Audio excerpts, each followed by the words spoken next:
So there are a number of different ways you could create the illusion of a UFO flying across a photograph. There's the very low-tech method.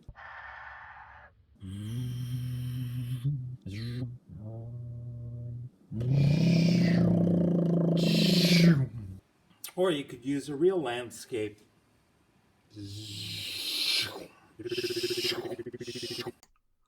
But there are other ways.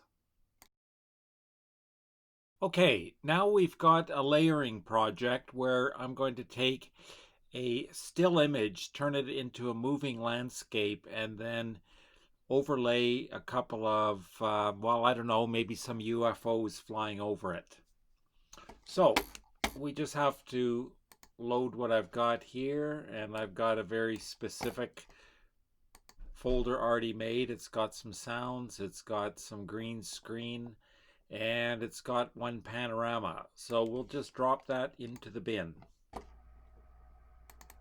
And we'll open our folder and see what we've got. And what we want to use for the background is this landscape here. This is actually a panorama I took of some northern lights on a beach in Iceland a couple of winters ago.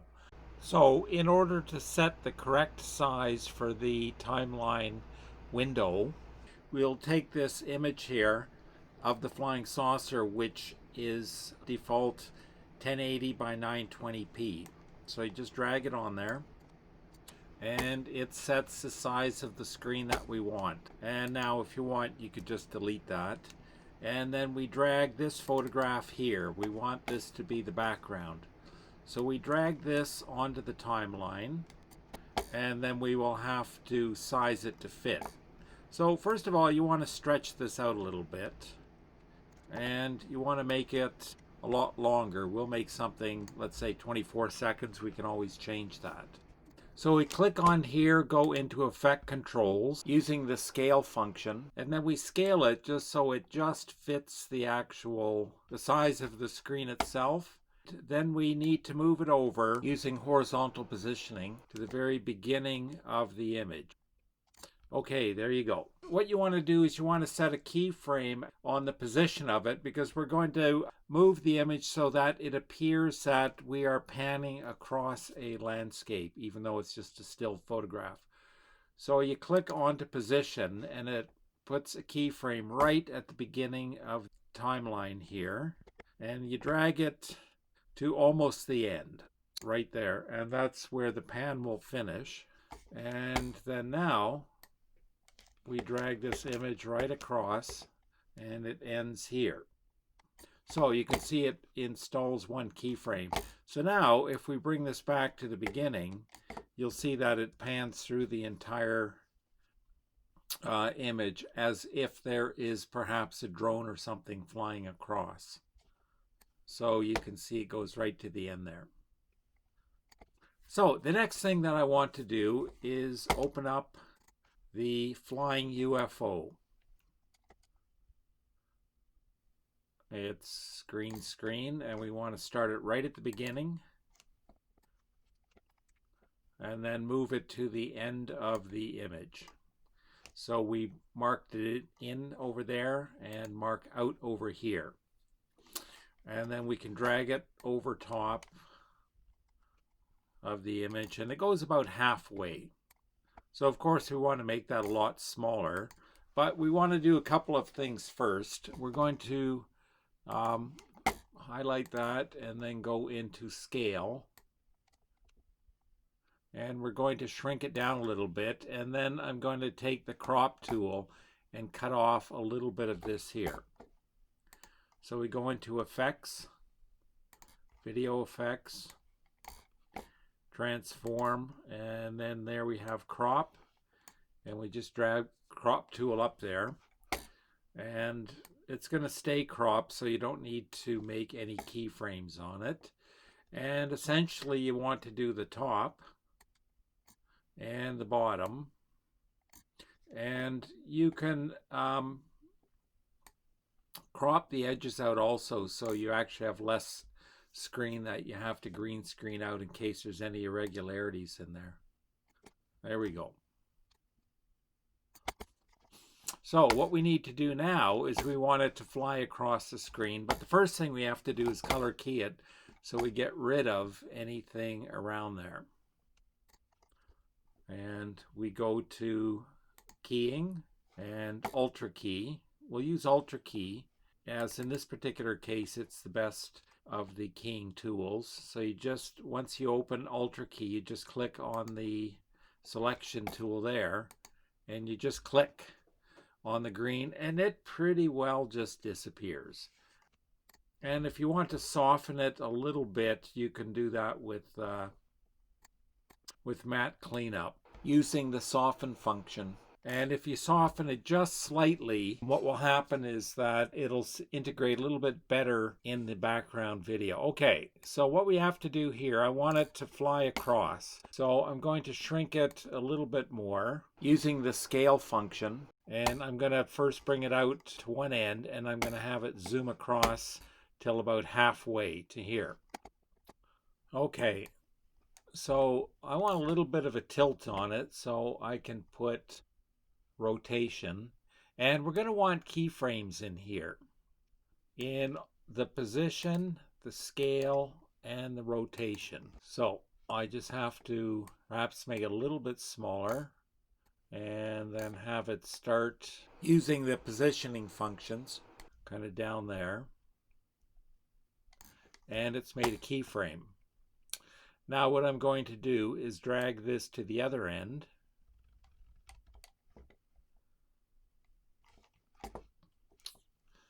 and then have it fly across.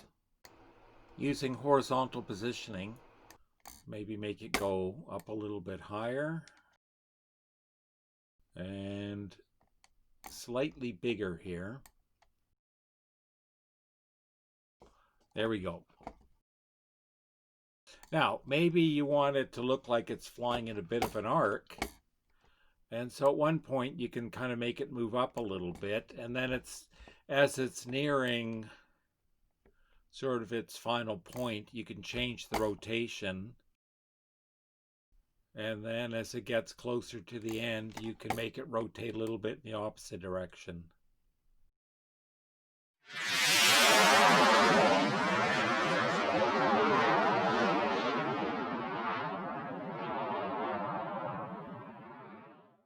So I'm going to copy and paste this and then allow it to fly back the other way after it's made a little bit of a reconnaissance flight. So we'll take this, we'll go Command C and then Command V and bring that in here.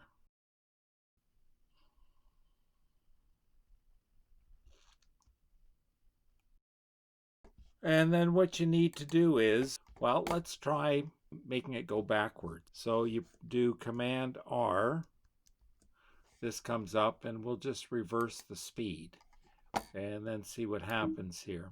And you want to do a ripple edit there.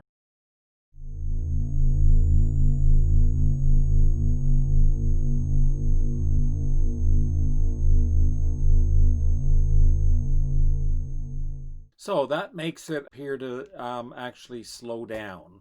So here we go. You can watch the whole thing.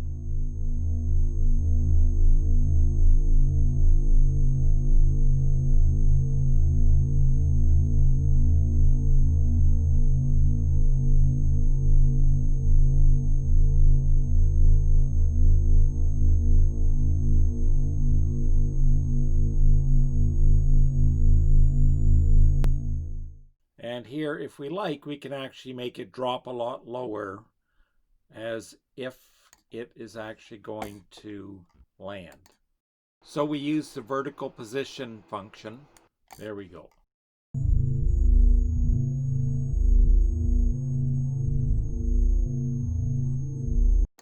So of course, if you have a UFO invading your beach in Iceland, you're going to have more than one. So what we need to do is in fact include a few more UFOs. And in this one, we're not going to use video. We're just going to use a still image. So we go back to our clips bin, and then we just take this JPEG and we put that on top, and then we stretch it right out.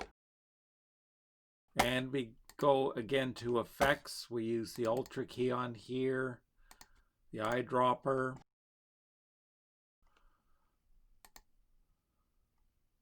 And so we want to soften it up a little bit along the edges.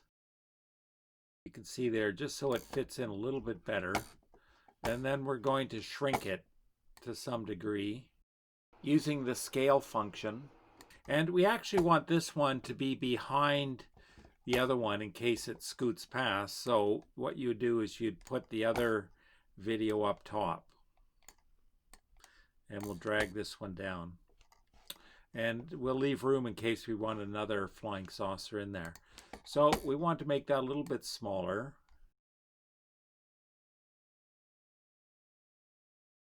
Of course, you can type in the number there. And then we go to the beginning of this. Maybe we'll start even slightly smaller, 10. And once again, we need rotation, scale, and position, all having keyframes.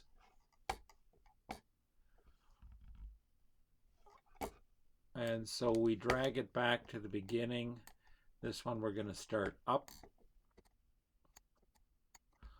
Okay, so we're just going to drag it about halfway and then have it zoom right across quite quickly.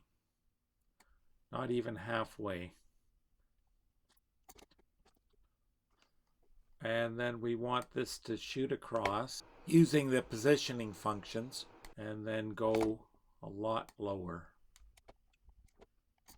and right off the edge.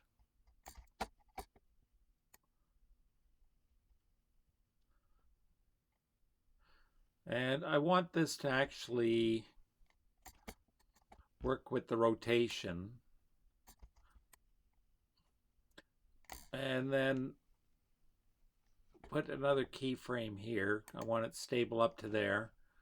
And then I'm going to have it do a flip using the rotation function in motion.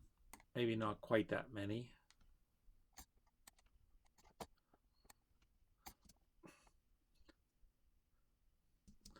There we go. Now, if you want it to appear that it's actually moving even faster, you can take these keyframes and move them closer together.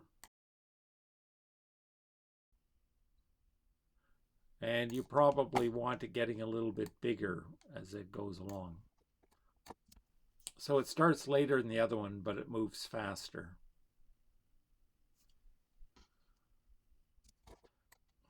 And now you can start moving it back and forth. So you want to put another keyframe in there just to hold it a little bit. Advance this slightly, and then you can have it using the positioning functions, moving back and moving up.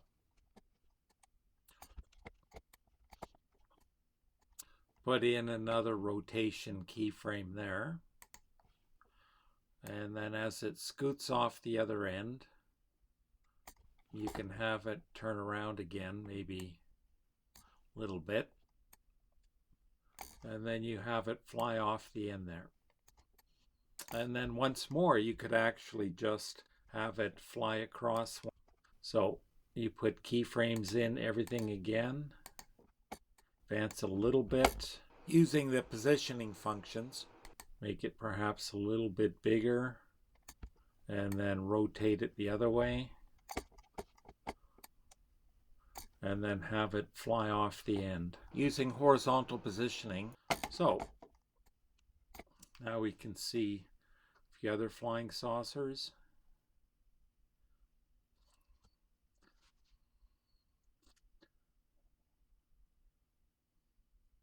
And then if you want to make another flying saucer going across there, you could just take this, copy and paste it, and then start moving it around a little bit. So that would be C and then V. Pop it in there. And then you start to move these a little bit. You start moving the keyframes around to change the speed, the positioning, and the rotation. You can do it randomly. You can erase a couple of them. And then you'll see they come out at different times. So far they're doing more or less the same thing, but if you start eliminating some of the rotations and then spread these out, you can create a bit of a different flight path. And then with scale, maybe perhaps making it a little bit bigger than the other one.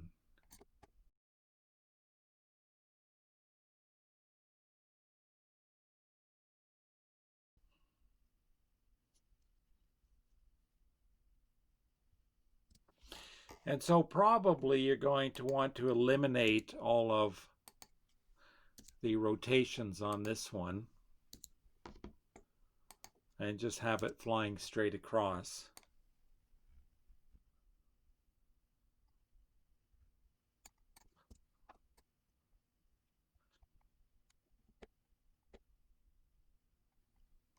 There you go. And you can infinitely add more flying saucers. And of course you could change the positioning a little bit on them.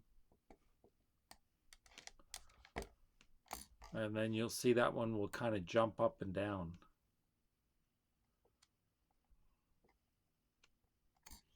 Okay, there we go. Now the last thing that you want to do is add a little bit of sound to it. So we go back into the project, open up this, and listen to a couple of the drones.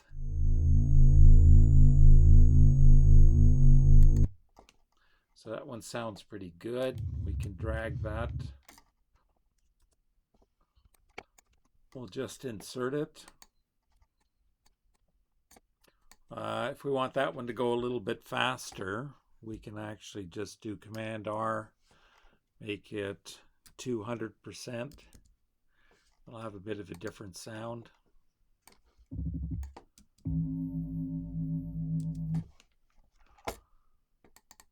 And we'll do the jetpack pass. And we'll stretch that one out. Command R and then 30%.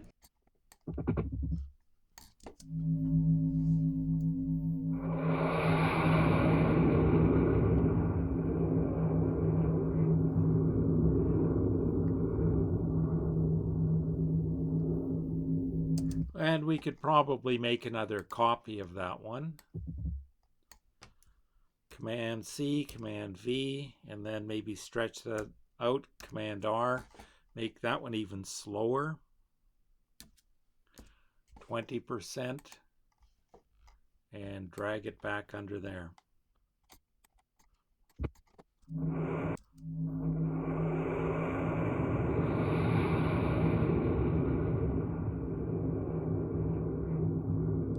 That sounds properly sci-fi like. We make this one a little bit shorter and maybe make it tail off at the end with sound like that.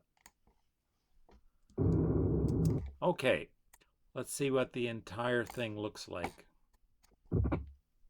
Here we go.